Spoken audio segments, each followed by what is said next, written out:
Dear parents, मैं doctor इंची लोनियल PT एक चाइल्ड डेवलपमेंट प्रोफेशनल हूँ और आज मैं डॉक्टर अनुज रस्तोगी के साथ हूँ। मैं बहुत फॉर्चुनेट हूँ कि मैं अपने मेंटोर और गाइड के साथ आज डिस्कशन करूँगी चाइल्ड डेवलपमेंट पर। मैं आज डिस्कस करूँगी अर्ली इंटरवेंशन को और सर से पूछेंगे हम अर्ली स्टिमुलेशन और अर्ली इंटरवेंशन के बारे में, जो कि हमारे बच्चों में डिसेबिलिटी प्रिवेंट करने के लिए बहुत बहुत बहुत इम्पॉर्टेंट है। अर्ली इंटरवेंशन बच्चों में मानसिक और शारीरिक विलम्ब आने नहीं देता है, या अगर प्रॉब्लम आ रही है तो उसे कम करने में मदद करता है। आज मैं सर से, डॉक्टर अनुज रस्तोगी से पूछूंगी कि सर के इतने लंबे more than 30 years of experience as a neonatal paediatrician, उन्होंने बहुत बच्चे देखे हैं, अनगिनत लाइव्स बचाई हैं, नया जीवन दिया है।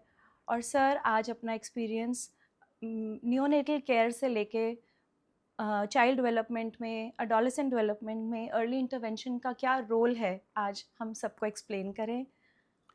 देखिए, जब हम नर्सरी के अंदर काम करते हैं, वेंटिलेट करते हैं बच्चों को, और कई बार उन्हें बर्थ ट्रॉमा रहता है। Birth trauma does not mean कि उन्हें कोई ऐसे ट्रॉमा हो जाता है, बट जो उनको माँ के गर्भ में ही कई बार ऑक्सीजन की कमी हो जाती है। बहुत सारे मल्टीपल फैक्टर हैं, तो उनके ब्रेन में थोड़ी बहुत डेफिसिट रह जाती है। तो हमारी इंटेंसिव केयर रिहेबिलिटेशन प्रोग्राम के बिना अधूरी है। अगर हम उन बच्चों को जान बचा के भेज दें और उसके बाद रिहेबिलिटेशन ना करें, चाहे वो उनकी आँख का मैटर हो प्रीमेच्योरिटी की वजह से, या चाहे उनके ईयर्स का मैटर हो, चाहे उनके ब्रेन का मैटर हो, हमें उन्हें फुल प्रोटेक्टिव लाइफ देना है। तभी वो हमारी जो इंटेंसिव केयर है, तभी वो पूरी तरह सार्थक हो सकती है। इसीलिए जो इसके लिए जो हमारी साइंस कहती है, एविडेंस कहती है, अर्ली इंटरवेंशन। और early intervention physiotherapist, occupation therapist की टीम करती है, और जिससे हमारे रिजल्ट्स बहुत अच्छे हो जाते हैं और बच्चे बहुत अच्छा करते हैं जीवन में। थैंक यू सर, आपने बहुत अच्छे से बताया। जो अर्ली इंटरवेंशन है वो हम अर्लीस्ट पॉसिबल कब स्टार्ट कर सकते हैं? इनफैक्ट शुरू में तो वो नर्सरी में ही शुरू हो जानी चाहिए, बट कई बार बच्चे बहुत फ्रेजाइल होते हैं और हमारे यहाँ इतनी स्पेस नहीं है। जैसे फॉरेन कंट्रीज़ में जहाँ पॉपुलेशन बहुत लिमिटेड है, वहाँ केबिन्स बने हुए होते हैं। बच्चों को शुरुआती कैंगरू मदर केयर से करते हैं, और उनकी ओरोमेसेटर मसाज या और बाकी उनकी एक्सरसाइज करी जाती हैं। उसका अपना एक बेनिफिट है। तो ये एज अर्ली एज पॉसिबल, और इसमें पेरेंट्स का इन्वॉल्वमेंट बहुत ज़रूरी है, क्योंकि थेरेपिस्ट तो थोड़ी देर के लिए करेंगे, बाकी तो पेरेंट्स नहीं करना है। इसी बात पर सर मैं सबको बताना चाहूँगी कि डॉक्टर अनुज रस्तोगी और मैं मोर देन 20 ईयर्स से एनआईसीयू में अर्ली इंटरवेंशन की प्रक्रिया को फॉलो करते हैं। सर ने अपनी फार साइटेड और विजनरी अप्रोच से मुझे भी इंस्पायर किया कि मैं इस फील्ड को अपना करियर बनाऊं। और इस जर्नी में सर मेरे साथ हैं for so many years as my mentor, and I am very grateful to you sir. Thank you इंची। इंची is very hard working girl, और इंची ने शुरू से बहुत हार्ड वर्क किया और इस ब्रांच को एक नए लेवल पे ले गए। Thank you so much sir. तो एनआईसीयू में हम usually as a paediatric physiotherapist share करूँगी कि हम एनआईसीयू में सेफ स्ट्रैटेजीज़ यूज़ करते हैं, सेंसरी मोटर डेवलपमेंट पे काम करते हैं, एक्टिविटी बेस्ड रखते हैं मूवमेंट्स को, और फैमिली कोलैबोरेशन में काम करते हैं, पेरेंट को एजुकेट करते हैं और एनवायरनमेंट एनरिच करने की पूरी कोशिश करते हैं। तो थेरेपी का रोल बहुत इम्पॉर्टेंट है with the critical care that you as neonatologists are giving. तो हम उसमें पोजिशनिंग का क्या इम्पॉर्टेंस है वो पेरेंट्स को भी एक्सप्लेन करते हैं, हम खुद भी फॉलो करते हैं। और बहुत सारी बच्चे बेबी के लिए, जो शिशु है, जो किसी भी कारण से परेशानी आई और वो एनआईसीयू में एडमिट हुआ, तो वो बहुत सारे ट्रॉमा और इंसल्ट से निकला है, बहुत हॉस्टाइल सर्कमस्टेंसेस में से बाहर आया और उस सब से निकलने में बहुत रेगुलेशन और कामिंग की रिक्वायरमेंट होती है। तो जैसे कि एज अ टीम हम जब काम करते हैं तो सर कैंगरू मदर केयर बहुत एक्सप्लेन करते हैं, मदर्स को भी, पेरेंट्स भी फॉलो कर सकते हैं। तो सर मैं पूछना चाहूँगी कि कैंगरू मदर केयर आप कैसे पेरेंट्स को बताना चाहेंगे? देखिए, कैंगरू मदर केयर में स्किन टू स्किन टच होता है and you can do kangaroo father care और कैंगरू ग्रैंड मदर केयर, क्योंकि स्किन से स्किन टच में उनमें इन्फेक्शन के चांस कम हो जाते हैं और उस सानिध्य से बच्चे का ब्रेन डेवलपमेंट अच्छा होता है। हमारे पास मेजरली अगर मैं कैटेगरी डिवाइस करूं तो 3 तरह के बच्चे आते हैं। एक तो जो फुल टर्म होते हैं, जो पूरे समय पे पैदा हुए होते हैं। एक प्री टर्म होते हैं, जो समय से पहले पैदा हुए होते हैं। और एक जो इनमें सबसे क्रिटिकल सेगमेंट है और जो इंडिया में बहुत ज़्यादा है, जिन माओं का ब्लड प्रेशर बढ़ा रहता है या उन्हें शुगर है या और कोई वजह है, उनका प्लासेंटा में कोई डिसफंक्शन है, तो उनके बच्चे छोटे रह जाते हैं। या जैसे हम समझाने के लिए कहते हैं, से माँ का खाया पिया नहीं लगा, वो बच्चे बहुत ज़्यादा प्रॉब्लम आगे फेस करते हैं। तो हमें ना प्रॉब्लम आने की इंतज़ार नहीं करनी है, क्योंकि बहुत से पेरेंट्स सोचते हैं जब हमारे पास चले जाते हैं अब तो सब कुछ ठीक है।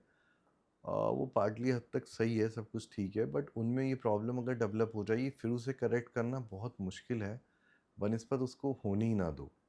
अगर आप होने ना दो और शुरू से स्ट्रेटजी लेके चलें तो बच्चों का फ्यूचर बहुत अच्छा बनता है। और ये इंटेंसिव केयर, जैसे मैं दोबारा कहूँगा, तभी सार्थक है कि वो बच्चा अपना काम स्वयं करे, स्कूल जाए या अपनी लाइफ को जैसे एक नॉर्मल प्राणी जीते हैं, ऐसे ही वो बच्चा भी जिए। आपने सार्थक वर्ड अभी यूज़ किया, तो अब तुम्हें से याद है सार्थक मेरा दिया हुआ नाम है जी, जी, जी सर, ये बोलो। यही यही कह रही हूँ मैं कि सार्थक वर्ड यूज़ करने पर मुझे याद आया कि 20 इयर्स पहले जब मैं सर से अप्रैल 2004 में डब्ल्यूएचओ डे में पर मैं मिलने गई सर से और तब मैं न्यूज़पेपर्स के लिए लिखा करती थी, स्टोरीज़ किया करती थी, सीनियर डॉक्टर्स का ओपिनियन लिया करती थी। तो उस साल डब्ल्यूएचओ डे का थीम था ब्रेस्ट फीडिंग। तो सर से मिलना मेरे लिए मेरा लाइफ चेंजिंग मोमेंट था। तो सर ने मुझे मेरी जो पीडियाट्रिक्स को लेकर जो पैशन था वो उसको समझा और अर्ली इंटरवेंशन की इम्पोर्टेंस बैक देन मुझे एक्सप्लेन करी।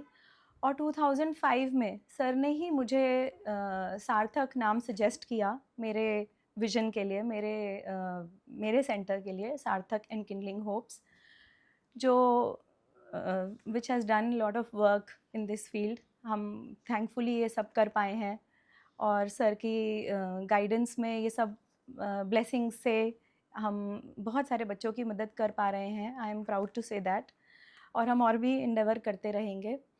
तो back to what I was saying, sir. First of all, thank you for giving me सार्थक the name, जो अर्थ देता है लोगों की लाइफ में और आशा जगाता है। तो इसी बात पे मैं पूछना चाहूँगी सर कि अर्ली इंटरवेंशन का जो बेसिक प्रिंसिपल है वो न्यूरोप्लास्टिसिटी है। तो आप न्यूरोप्लास्टिसिटी को हमारे श्रोताओं को एक्सप्लेन देखिए, करिए प्लीज़। न्यूरोप्लास्टिसिटी एक बहुत ही इम्पॉर्टेंट फिनोमेना है जो भगवान ने हमें हमारी डिसेबिलिटी और जो डैमेज हो जाते हैं उसे कंपनसेट करने के लिए प्रोवाइड किया है। अब इसे सिंपल करके समझाऊं तो आप ऐसे समझ सकते हैं कि एक सिटी है जो जिसमें रोड ही रोड है, खूब सारी रोड है। तो जो रोड वेल ट्रेवल्ड होगी, जिस पे ज़्यादा मूवमेंट होगा, वो रोड बड़ी होती जाएगी। और जो रोड यूज़ नहीं करेंगे उस पे घास आ जाएगी और वो धीरे धीरे वो रोड ख़त्म ही हो जाएगी। तो this is what is neuroplasticity. In fact अगर कुछ आपके ब्रेन का हिस्सा ऑक्सीजन की कमी से या किसी और कारण डैमेज हो गया है, तो जो उसका कॉन्ट्रोलिटल पार्ट है वो उसके लिए रास्ते बनाने लगता है, उसे कंपनसेट करने लगता है। ये हमें गॉड गिफ्ट है, बशर्ते हम उसको यूज़ करें। अब हम उसे गिव अप करते हैं, जैसे एक बच्चे का आधा हिस्सा नहीं चल रहा और वो अगर इनिशियल स्टेज से ही उसकी फिजियोथेरेपी या थेरेपी शुरू हो जाए तो उसका जो रेस्ट पार्ट है वो उसको कवर कर सकता है। जैसे एक थेरेपी कंस्ट्रेंट थेरेपी कहते हैं हम, कि जो पार्ट सही है उसको होल्ड करा के जो पार्ट नहीं काम कर रहा उसको हम एक्टिवेट करते हैं। पुश करें। तो उससे उसके जो ट्रैक्स हैं वो बनते जाते हैं। जो पहले 2-3 साल हैं, उस दौरान क्योंकि ब्रेन नया होता है, उसमें बहुत सारे सिनेप्सिस होते हैं, मतलब ब्रेन के कनेक्शंस होते हैं बहुत सारे। तो यूज़ इट और लूज़ इट, ये फिनोमेना चलता है। जो आप यूज़ नहीं करते हो, वो धीरे-धीरे ख़त्म हो जाता है। यही कारण है छोटा बच्चा लैंग्वेज बहुत अच्छे से सीख सकता है, और यही चीज़ आज लोगों ने मिस कर दी। उनके हाथ में मोबाइल दे दिया। अब उससे क्या हुआ, जो ट्रैक उनका लैंग्वेज का बनना चाहिए वो बहुत ही लिमिटेड रह जाता है, and they land up into virtual autism. आप देखती हो कितने बच्चों का आप इलाज कर रही हो, और उन्हें बेनिफिट फिर करने में, उन्हें नॉर्मल लाने में इट मे टेक ईयर्स।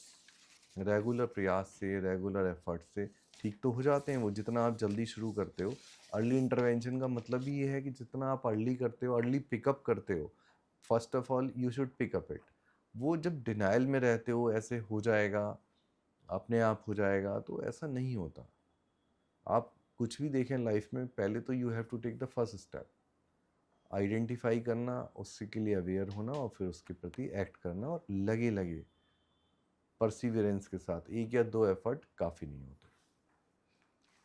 बहुत अच्छा बताया सर आपने। थेरेपी के पर्सपेक्टिव से मैं इसे ऐसे समराइज़ करूँगी कि neuroplasticity is that magical blessing by God कि कुछ भी अगर इंसल्ट हुई है ब्रेन को बर्थ के टाइम, बर्थ से पहले, बर्थ के दौरान या बर्थ के बाद, तो ब्रेन में वो मिराक्युलस एबिलिटी है कि वो हील करे अपने आप को। और अगर हम एज थेरेपिस्ट रिक्रूट करें और न्यूरॉन्स को ब्रेन में ज़्यादा से ज़्यादा, तो इंटैक्ट ब्रेन बहुत सारा फंक्शन अफेक्टेड ब्रेन का ले लेता है। और जैसे सर ने कहा, यूज़ इट और लूज़ इट, या यूज़ इट और इम्प्रूव इट।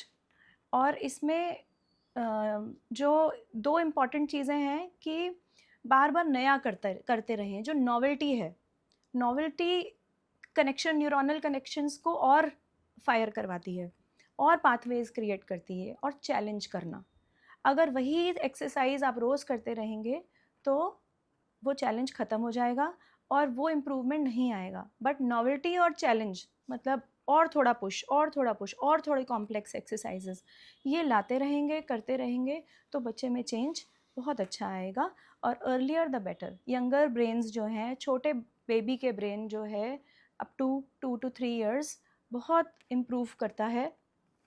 इवन कि बहुत सिवियर इंसल्ट भी हुई होती है, कई बार एमआरआई बहुत ख़राब भी आता है, तो भी बच्चे देखने में बहुत बेटर होते हैं, फंक्शनली बहुत बेटर होते हैं। तो सिर्फ एमआरआई पे बिल्कुल मत जाएं कि एमआरआई ख़राब है तो हमारा बच्चा इम्प्रूव करेगा कि नहीं करेगा। अपनी मेहनत, अपनी रेपिटिशन, अपनी सही डायरेक्शन में थेरेपी प्रोग्रेस करे, आपको सही गाइडेंस मिलती रहे कि कब क्या अपग्रेड करना है इंटरवेंशन में, ये बहुत इम्पॉर्टेंट है एक थेरेपिस्ट के पर्सपेक्टिव से पेरेंट्स के लिए। और पीरियोडिक फॉलोअप बनाए रखें। जैसे कि सर भी जब एनआईसीयू में थेरेपी के बाद neuro developmental follow up, well baby follow up advice करते हैं, तो वो पीरियोडिकली रखे जाते हैं। और सर भी करते हैं, और थेरेपी के लिए बच्चे हमारे पास भी आते हैं। तो सर प्लीज़ इस पे और लाइट डालिए। मैं पेरेंट्स को यही समझाना चाहता हूँ कि जो अर्ली इंटरवेंशन है, वो एक, अगर उसकी अवेयरनेस है तो हमारे बच्चे बहुत बेटर करते हैं।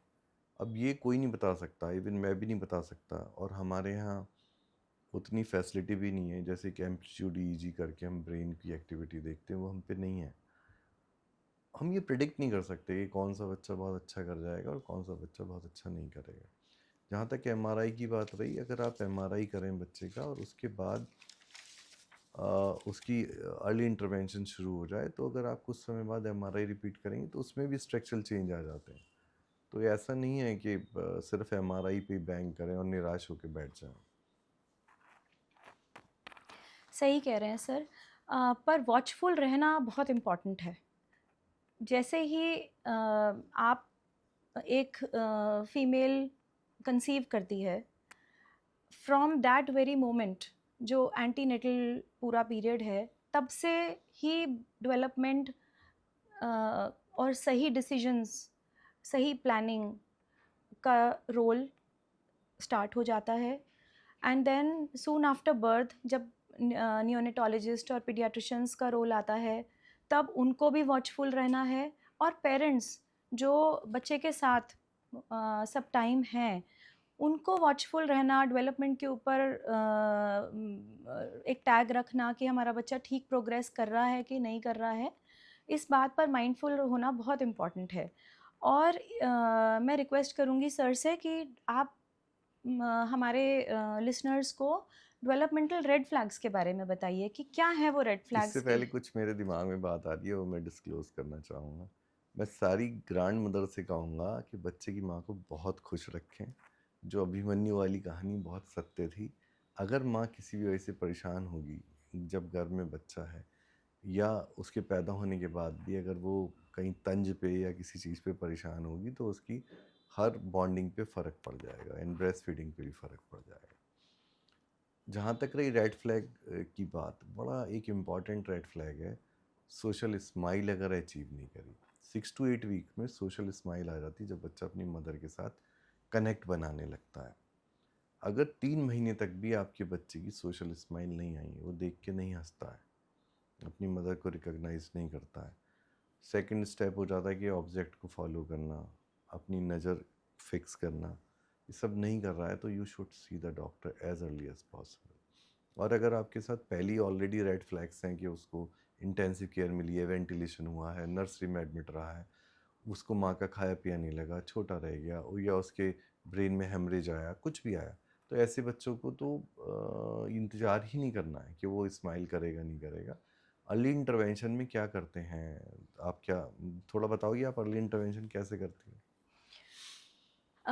सर पहले तो असेसमेंट, एक डेवलपमेंटल असेसमेंट होता है। तो उस केयरफुल न्यूरो डेवलपमेंटल असेसमेंट के में, जिसमें हमें ये मालूम चलता है कि बच्चा किन किन एरियाज़ में डिले हो रहा है, नेक होल्डिंग है कि नहीं है, सिटिंग आई है कि नहीं आई है, क्रॉलिंग कर रहा है कि नहीं, रोल कर पा रहा है कि नहीं, पुल टू स्टैंड आ रहा है कि नहीं, स्टैंडिंग में बैलेंस आया है कि नहीं।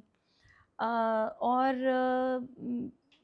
ये इसमें जैसे आपने रेड फ्लैग्स बताए, और प्लस जो कॉग्निटिव माइलस्टोन्स हैं, उन सब को हम पहले अपने असेसमेंट में केयरफुली मेंशन करते हैं। उसके बाद जिन एरियाज़ में बच्चा पीछे है, उनके अकॉर्डिंगली हमारी थेरेपी प्लान होती है। न्यूरो डेवलपमेंटल थेरेपी, एनडीटी बोलते हैं उसको। तो एनडीटी हमारा traditional conventional way of paediatric physiotherapy है, जो माइलस्टोन टारगेटेड होता है। It is not just a set of movements कि आपने हाथ ऐसे हिला दिया, पैर ऐसे हिला दिया। उसमें बहुत सारे एरियाज इंक्लूडिंग द टोन, कि बच्चा टाइट तो नहीं है, लूज़ तो नहीं है, आप उसका पोस्चर क्या है, उसकी स्पॉन्टेनियस मूवमेंट्स क्या हैं, इन सब को ध्यान में रखते हुए थेरेपी प्लान की जाती है। और जो माइलस्टोन्स हमें टारगेट करने हैं, उन्हें एड्रेस करते हुए पेरेंट्स को एक्सप्लेन करते हैं। तो सार्थक पर जब पेरेंट्स आते हैं, तो हम उनको एजुकेट करते हैं।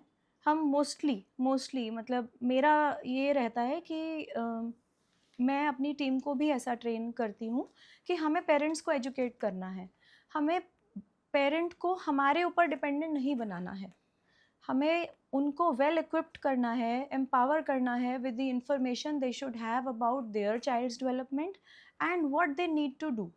तो पीरियोडिकली आना ज़रूर है for guidance, but they don't have to come to us daily कि अगर हम थेरेपी के लिए जाएंगे तभी हमारा बच्चा बेहतर होगा, अदरवाइज़ नहीं होगा। हमारे हर पेरेंट को जो हमें विज़िट करता है,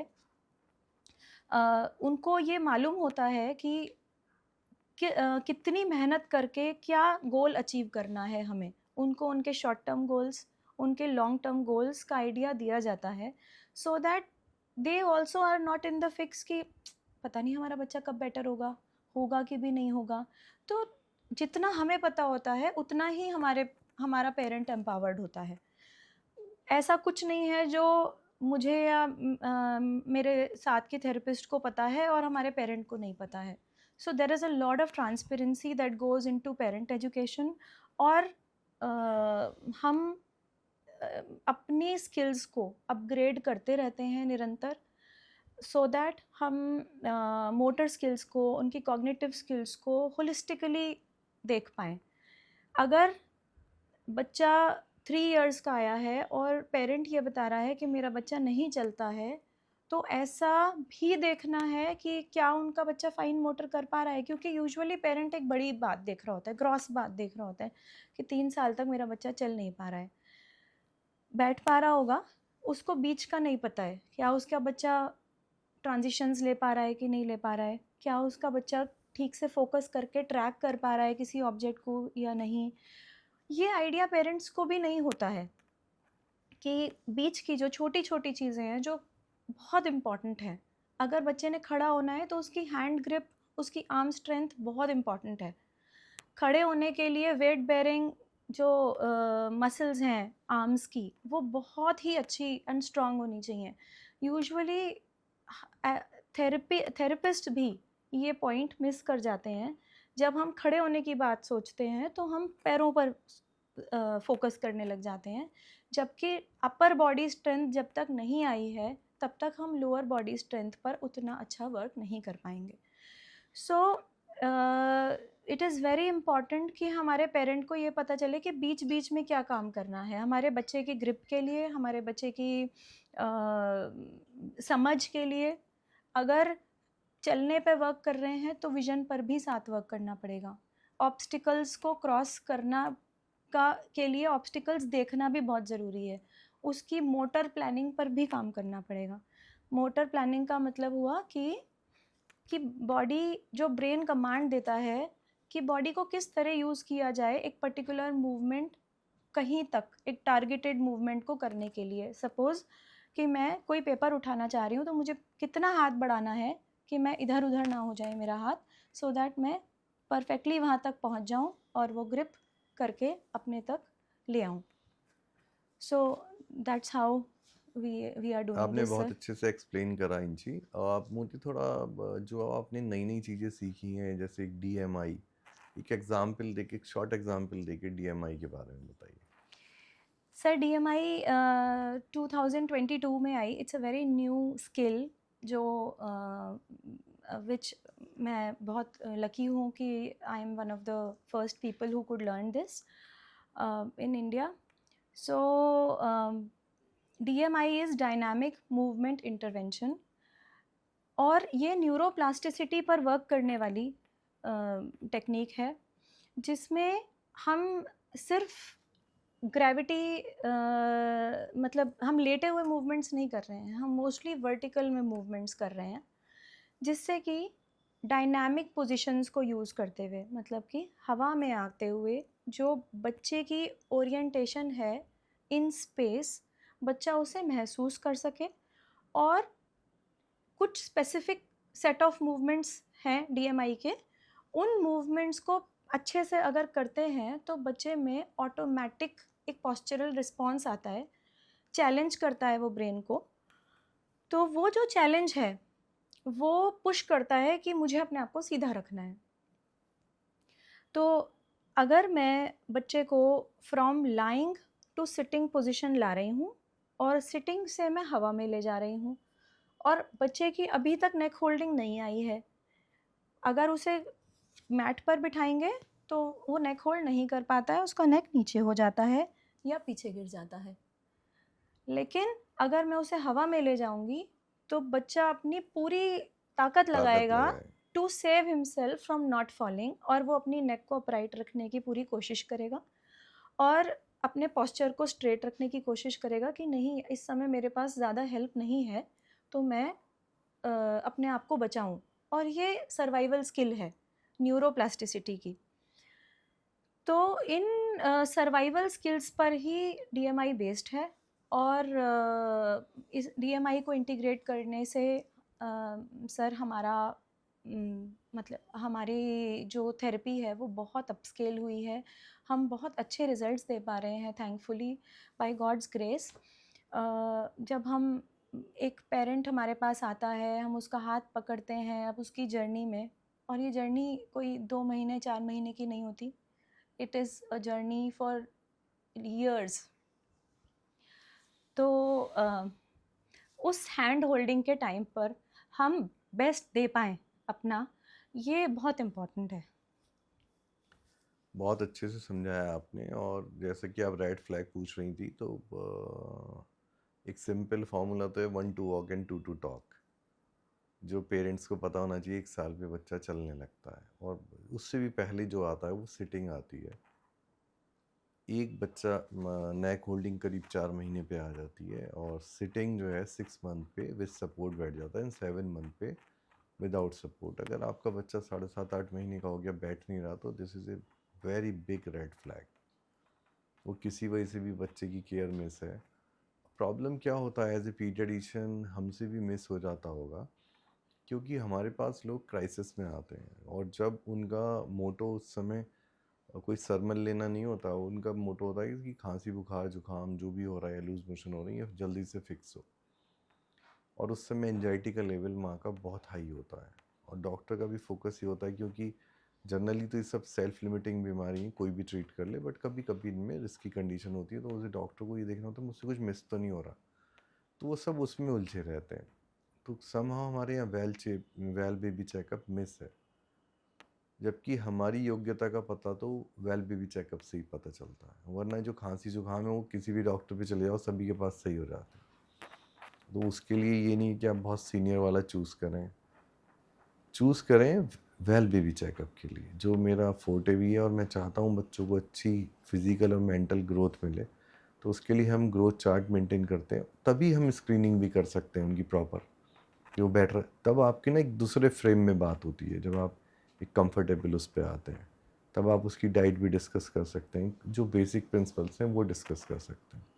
वरना बुखार खांसी में तो आपका जो अलर्ट लेवल है वो डिफरेंट ही होता है।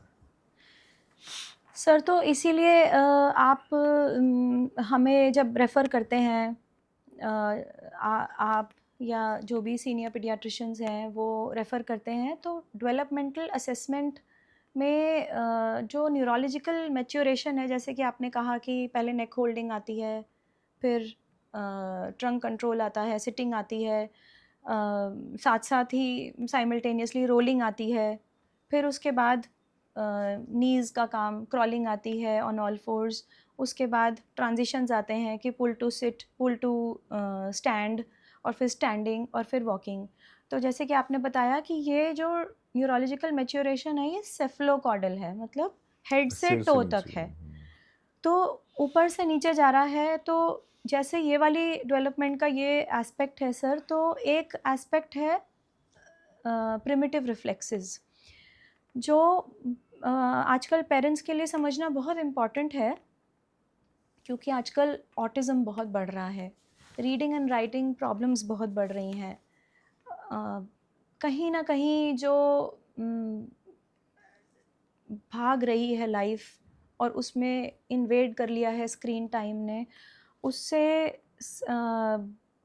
रिफ्लेक्स इंटीग्रेशन जो है, जो हमारा natural course of reflex integration है, वो हैम्पर हो जा रहा है। तो सर मैं चाहूँगी कि आप प्रिमिटिव रिफ्लेक्सेस को एक्सप्लेन करें। मैं प्रिमिटिव रिफ्लेक्स एक्सप्लेन करने से पहले कुछ इंटरेस्टिंग बात भी बताना चाहूँगा।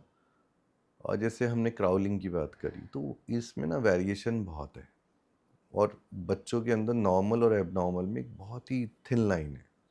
उसके लिए आपको डॉक्टर के पास वेल बेबी चेकअप के लिए जाना ही होगा, अगर आप बेस्ट चाहते हैं। और जैसे मेरा बेटा था, वो बियर क्राउलिंग करता था, एक टांग और एक हाथ मोड़ता था और दूसरी टांग को ड्रैग करता था। अगर स्लीपरी सरफेस पे बच्चा चलेगा तो डिफरेंट होगा, और दरी पे या कारपेट पे चलेगा तो डिफरेंट होगा। कुछ बच्चे प्रॉपर क्राउलिंग करते हैं दोनों, या हैंड से क्राउलिंग करते हैं, दोनों हाथ रखते हैं, पैर रखते हैं। कुछ अपने बटक शिफ्ट करते हैं। तो ऐसे बहुत सारी कुछ फ्रॉग वेराइटीज़ जंप हैं। भी करते हैं। फ्रॉग जंप भी करते हैं। पेट के ऊपर जैसे वो मिलिट्री क्राउल भी करते हैं, तो बच्चों पे बहुत ज़्यादा वैरायटी है उनकी, तो वो भी समझ होनी चाहिए। और उसमें कहीं एसिमेट्री दिख रही है, जी। मतलब एक साइड टाइट है, एक साइड बहुत लूज है, या पूरी बॉडी बहुत लूज है, तो जब आप पिकअप करेंगे तो बहुत लेट हो जाते हैं। अगर आप पहले ही डॉक्टर के पास वेल बेबी चेकअप के लिए जा रहे हैं तो वो उसे पिकअप कर सकते हैं। हम्म। अब हमारा सारा ध्यान लगा रहता है दांत निकलने, कोई दांत निकलने की दवाई दे दो, दांत देर से, मतलब दांत दांत दांत पे ही रहता है, जबकि बच्चों को तो वायरल इन्फेक्शन होते रहते हैं, 6 मंथ के बाद बहुत बीमार होते हैं, तो वो सब दांत को ब्लेम करते रहते हैं, और जो मेन इम्पॉर्टेंट आस्पेक्ट है लाइफ का वो मिस होता रहता है। जहाँ तक रही प्रिमिटिव रिफ्लेक्स की बात, तो हम पैदा होते ही प्रिमिटिव रिफ्लेक्स देखते हैं, जिसमें एक बहुत इंपॉर्टेंट रिफ्लेक्स है मोरोज रिफ्लेक्स। और क्योंकि बच्चे तो कुछ बोलते नहीं है, मैं मोरोज देख के ही समझ पाता हूँ कि ये बच्चा कहीं सेडेटेड तो नहीं है, या इसके अंदर डिप्रेशन है। डिप्रेशन मीन्स CNS डिप्रेशन, इसके ब्रेन के अंदर इंसल्ट हुई है बिकॉज ऑफ एनी रीज़न, और उसी से हम प्रोग्नोस्टिकेट करते हैं। क्योंकि बच्चे का कान खुला रहता है तो वो सूजन धीरे धीरे बिल्डअप करके चौथे दिन नई पिक्चर आती है, और इसीलिए हम चौथे पाँचवें दिन से पहले MRI भी नहीं कराते ऐसे बच्चों का। दूसरा होता है रूटिंग रिफ्लेक्स। रूटिंग रिफ्लेक्स ना एक GPS है, जिससे बच्चा जो है अपनी माँ की ब्रेस्ट को ढूंढता है, उसके गाल पे निपल लगता है, ऐसे करके ढूंढता है वो। तो this is also very important reflex, जो कि धीरे धीरे 4 महीने की उम्र तक आते आते एबॉलिश हो जाता है। तो भगवान ने ना क्योंकि बच्चे ना ब्रेन डेवलपमेंट पूरा होने से पहले पैदा हो जाते हैं। अगर आप एनिमल्स का ब्रेन देखें तो वो बहुत छोटा ब्रेन होता है, तो एनिमल का कोई भी बच्चा पैदा होते ही चलता है। हमारा क्योंकि ब्रेन बहुत बड़ा है बॉडी के अनुपात में, तो इसलिए गॉड ने हमें डिलीवरी पहले करा दी, तो हम चल तो पाते नहीं। तो ये रिफ्लेक्स दिए हमारे सर्वाइवल रिफ्लेक्स। एक सकिंग रिफ्लेक्स है इसके जी। अंदर, और भी बहुत सारे रिफ्लेक्स हैं। पामर ग्रास्प है। पामर ग्रास्प 6 महीने की उम्र तक ख़त्म हो जाना चाहिए। अगर उसके बाद भी बच्चा आपकी उंगली पकड़े जा रहा है बार बार, या कॉर्टिकल थंब हो गया, तो देयर इज समथिंग रॉन्ग। इस तरह ही पिंसर है, प्रिंसे ग्रास जैसे पेंसिल पकड़ते हैं वो नहीं आई 10वें 11वें महीने पे भी, तो एबनॉर्मलिटी। ऐसे हम बहुत सारी चीज़ें जो हम वेल बेबी चेकअप के दौरान पकड़ लेते हैं। तो सर जैसे आप प्रिमिटिव रिफ्लेक्स अगर परसिस्ट कर रहा है कि जब वो होना चाहिए, एक प्रिमिटिव रिफ्लेक्स जब होना चाहिए तब तो वो सर्वाइवल स्किल है, पर अगर वो एक बियॉन्ड अ सर्टेन मंथ जब उसे इंटीग्रेट हो जाना चाहिए नेचुरली, तो वो अगर वो एबनॉर्मल है। परसिस्ट कर रहा है तो वो एबनॉर्मल है। तो इस एबनॉर्मेलिटी से जो प्रॉब्लम्स आती हैं उनके बारे में आप बताइए कि उनके देखिए, लॉन्ग टर्म उनका आउटकम्स क्या उनका हैं? लॉन्ग टर्म आउटकम ये ख़राब हो जाएगा, उन्हें उठना बैठना भारी हो जाएगा, और वो डिले हो जाएंगे। फिर आप महसूस करने लगोगे। और जो बच्चे कॉग्निटिवली अच्छे रखते हैं वो बहुत डिप्रेशन में चले जाते हैं जब वो अपने साथ के बच्चों को दौड़ते भागते देखते हैं। जी। तो एक बहुत आसान मंजिल नहीं है। अगर ये प्रिमिटिव रिफ्लेक्स परसिस्ट कर रहे हैं तो बच्चे में ग्रॉस एबनॉर्मेलिटी, और उसको फ़ौरन थेरेपी सेंटर पे भेजना चाहिए। जी।